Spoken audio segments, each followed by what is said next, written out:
Ang mabuting balita ng Panginoon ayon kay San Marcos. Umalis doon si Jesus at umuwi siya sa sariling bayan kasama ang kanyang mga alagad. Pagdating ng araw ng pamamahinga, si Jesus ay nagturo sa sinagoga. Maraming tao ang nakarinig sa kanya at sa kanilang pagkamanghay nagtanungan sila. Saan niya natutunan ang lahat ng iyan? Anong karunungan itong ipinagkaloob sa kanya? Paano siya nakakagawa ng mga himala? Hindi ba ito ang karpinterong anak ni Maria at kapatid ni Santiago, Jose, Judas at Simon? Taga rito rin ang kanyang mga kapatid na babae, hindi ba? Kaya hindi sila naniwala sa kanya.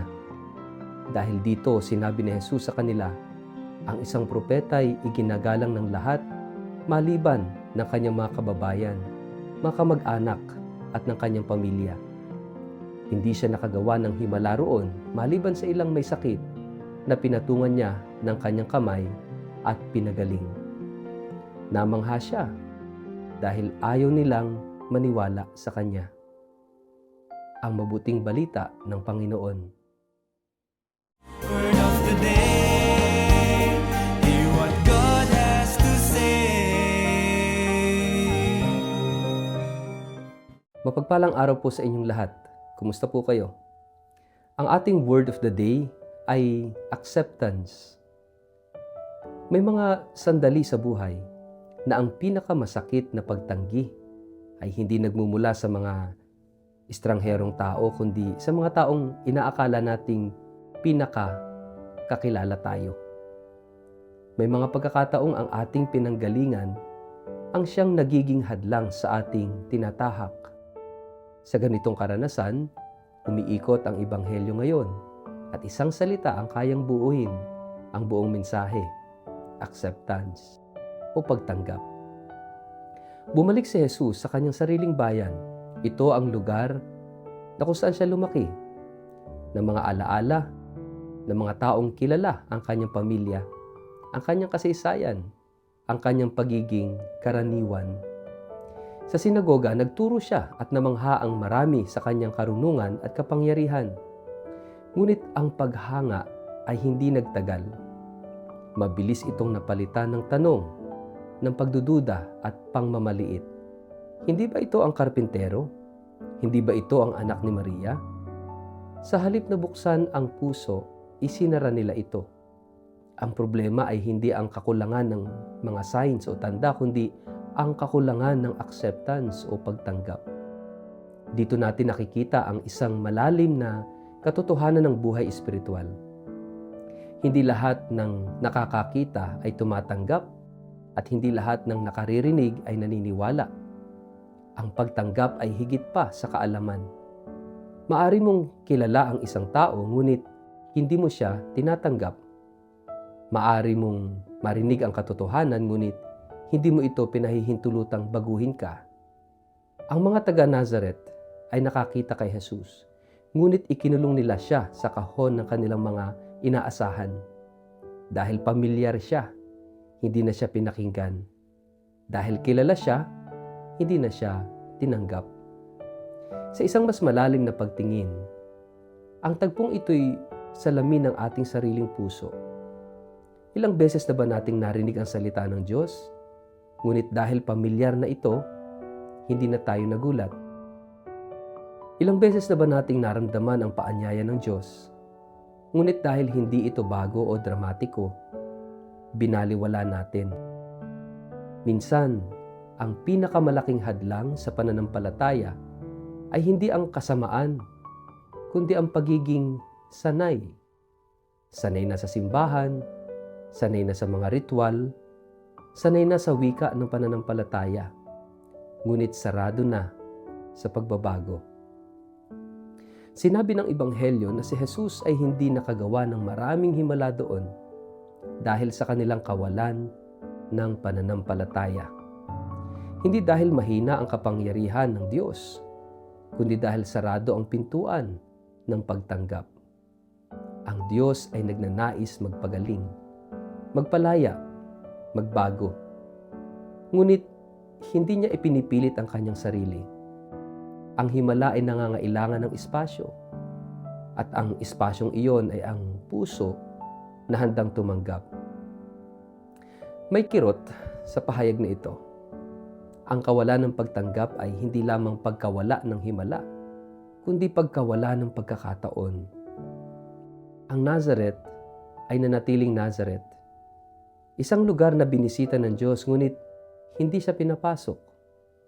At si Jesus ayon sa Ebanghelyo ay namangha, hindi sa pananampalataya, kundi sa kawalan nito. Ito ang isang pagkakataon sa Ebanghelyo na namangha si Jesus sa hindi paniniwala ng tao.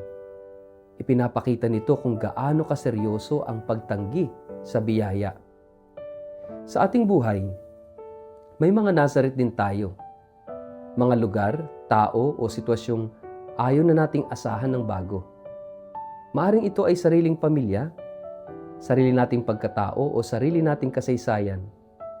Ganyan na talaga ako. Hindi na siya magbabago. Wala nang mangyayari dyan. Kapag ganito ang pananalita ng puso, isinasara natin ang pinto ng pagtanggap. At kasama nitong isinasara ang pinto ng himala.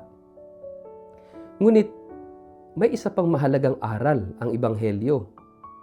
Ang pagtanggi ay hindi katapusan ng misyon. Si Jesus ay umalis at nagturo sa ibang mga nayon.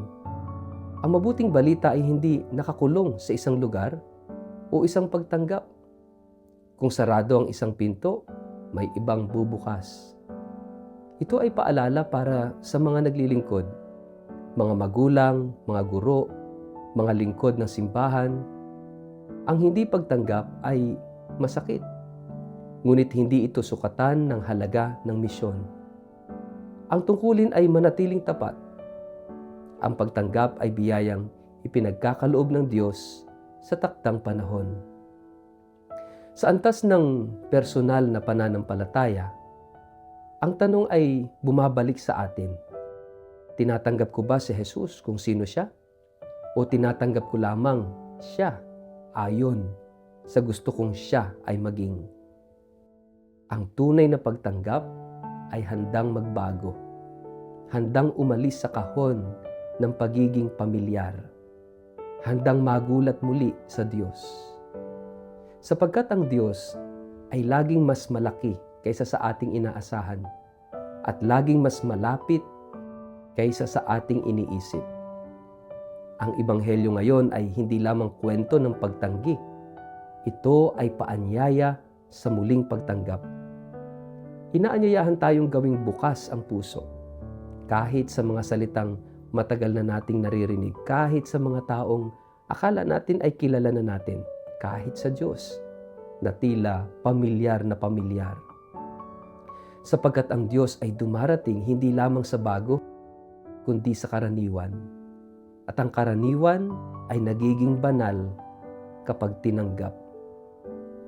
Kaya nga pag nilayan natin, mga kapatid, sa anong bahagi ng ating buhay tayo nagiging tulad ng Nazareth? Nakaririnig ngunit hindi tumatanggap. Nakakakita ngunit hindi naniniwala. Sa ngalan ng Ama at ng Anak at ng Espiritu Santo. Amen. Panginoong Jesus, patawarin mo kami sa mga pagkakataong isinara namin ang aming puso dahil sa pagiging pamilyar. Bigyan mo kami ng pusong marunong tumanggap, bukas sa iyong salita, handang magbago at marunong magtiwala. Huwag mo kaming hayaang sayangin ang mga biyayang dumaraan sa aming buhay. Gawin mo kaming lugar kung saan ikaw ay tinatanggap at pinahihintulutang kumilos. Amen. Pagpalain po kayo't ingatan ng makapangyarihang Diyos, Ama, Anak at Espiritu Santo. Amen.